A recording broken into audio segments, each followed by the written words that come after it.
We are building a SaaS product Hey Booster, and here is how we learned and what's keeping up at night. Looking forward to meeting fellows who had the same journey and helping us to continue to grow. Hey Nestle! Hey Shaheen! How long have you been developing Hey Booster? I realized yesterday that it has been 2 years since I changed my LinkedIn title to co-founder of Booster. Wow!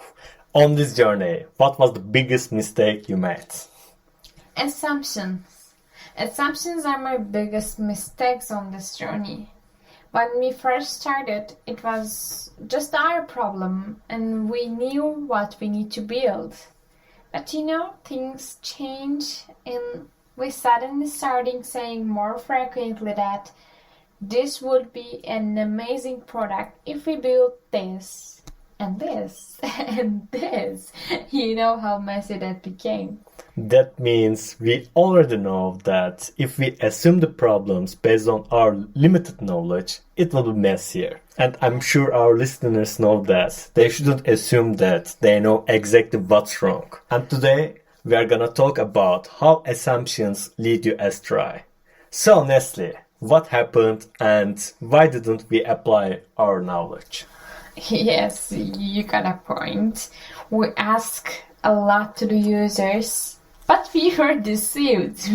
If we ask Neslihan 2 years ago, she would say she built every aspect of the product based on the customer's feedback. And she did ask.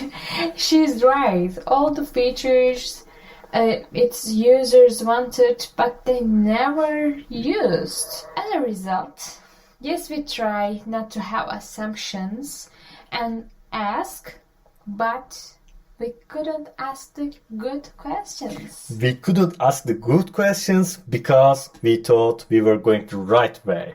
And I'm pretty sure that what the problem is and how to fix it. I have done that for at least 10 years in that industry. I felt like I was ready and couldn't fail at the beginning, but we did it. How we are getting rid of the feeling that we know what the problem is? That's hard. Facing failure. Biggest lesson I learned, and the hardest one. The product we built is not used, and we didn't get even a feedback to improve it. For the features our customers ask. So I returned myself and asked myself where we make mistakes. After hard working for building features, you find out they don't use it. That means you wasted your time building the stuff they didn't need. What would you do if you were there now? If I start from scratch, I will ask the customers to interview them and learn how to interview before building the development team. Development and having a product is amazing. It's so cool to have a product to be co-founder, but actually it is not. You may also remember that we always say that if we had a product, it is quite easy to sell, but it's not. It's not happened. Yeah, in fact, we built the MVP version. We hired a development from India, Deepan. He built the first version of the Hey Booster that works very well in Excel. And how was it, by the way? Quite good, I think. We love it. Our users love it. We got lots of positive feedback. But when we opened the beta, it didn't keep going like that. What happened? What did we miss? We misinterpret the response. Because getting a lot of likes for the end result, does that mean that they use your self-serving SaaS? We need to investigate more about what they actually like. In reality, we showed them some cool stuff and manipulated them to like it, right? Yes, you have a point. We present the problem. Yeah, we present the problem and we didn't listen to them or ask them about the existing problems? It was our problem at that time. Who we are? We were agency, and that's another story. But budget tracking for our clients, that's the first seed for Hey Booster, and our goal just was to design a system to avoid failing to manage clients' budget. To find our ideal customer and building the features. Who is our ideal customer? Actually, commerce managers. It's another lesson I learned. We need to talk to our target audience rather than anyone from the industry. We talk more with agency. So what happened when you showed the features to anyone from the industry? They like it. The e-commerce managers like it, agencies like it. They said, yes, we can buy, it's wonderful. But they didn't make a payment. Yeah. True story. when they said we love it and we are ready to make a payment for Hey Booster, but they didn't. So how did we evaluate? We didn't. We offered a free plan and just asked for feedback. And they accepted. But we couldn't validate it. And actually, we didn't even ask for their credit card information. Why we didn't ask for their credit card info right away? We assume they even don't try if we ask. We even don't try Hey Booster, but none of us think it might be a problem. We focus on acquiring more users, even if they were not our target audience. And it causes to investing misleading feedbacks, which came from the customers who won't buy. Funny story. The accelerator program we were in, Side of Wise Guys, they warned us a lot of times to put payment information, to ask for payment information in your onboarding process. And they said it a lot of time, but we resist not to do for a long time. On the other hand, we thought that we needed a lot of feedback from our users. And if we pushed them to make a payment too early, we would lose them. Almost 1,000 people used Hey Booster, and we got lots of feedback from the users who won't pay us. We got lots of misleading feedback. Yes, exactly. I said before, there's no feature on Hey Booster which is not based on customers' feedbacks. All of them is built after we got a feedback. But the question, does the features really matter? It's is it really worth to pay for our target audience? Let's say you know your ideal customer. How do you get out the assumptions and find the real problem? I will talk with only e-commerce managers, not with anyone on behalf of them. And another important point, I will clarify the segment more specifically. Like e-commerce managers who have an internal digital marketing team and manage more than 10,000 euro advertising budget. It's just an example, but it can be. And after I found 10 different this type of e-commerce managers, I will try to understand real pain by asking good questions. What do you mean by asking good questions? What makes a question good? You're right. I said a lot of good questions. Yes, good question is ask questions you don't know the answer. You can't predict the answer. Can you give me an example of a question you don't know the answer to? Yes, of course. For example, if you ask the e-commerce managers, are you checking out Google Analytics data? I'm 99% sure they will say yes, because they don't want to look unqualified.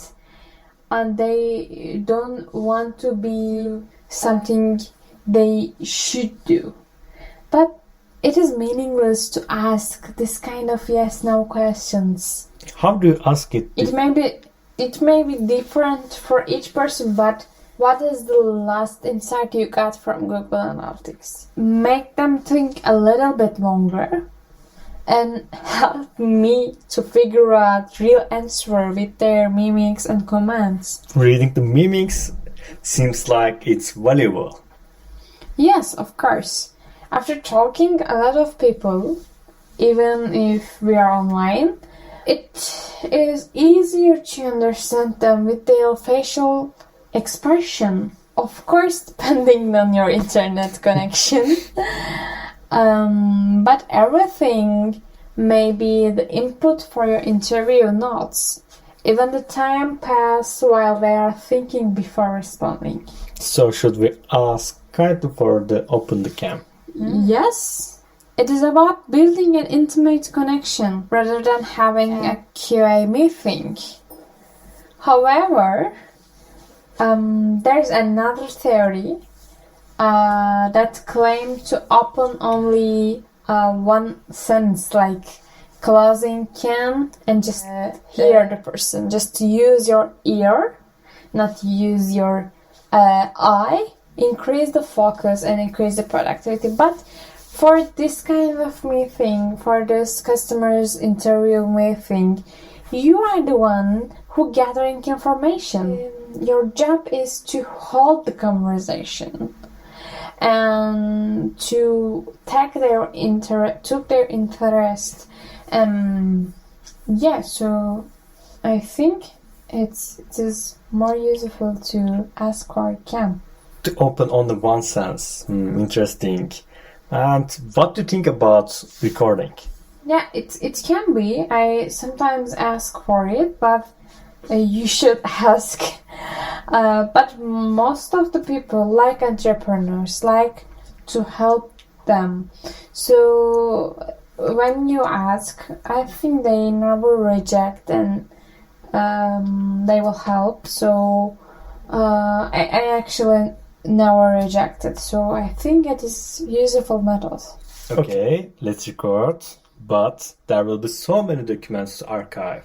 I'm sure that you had already tons of notes too. Does having too many documents or records? No. That's another problem. It is the job you need to focus. It's a stage you need to have in early startup phase. So it should be the only work you do. You will not have another documents to look over. If you have 10 meetings with your potential customers, you will have 10 documents.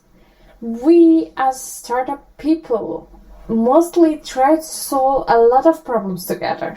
Even if we succeeded, it is prolonging the process. I recommend not to have this much documents. You just have 10 meetings, prepare 10 meetings, focus on 10 meetings, and take notes of these meetings. Okay, I got the point that we should focus to the interviews, but do we need to do before the meetings? To spare time for researching before the meetings also increase the productivity of the meetings as well. Like in my last meeting, I knew their exact pain before the meeting.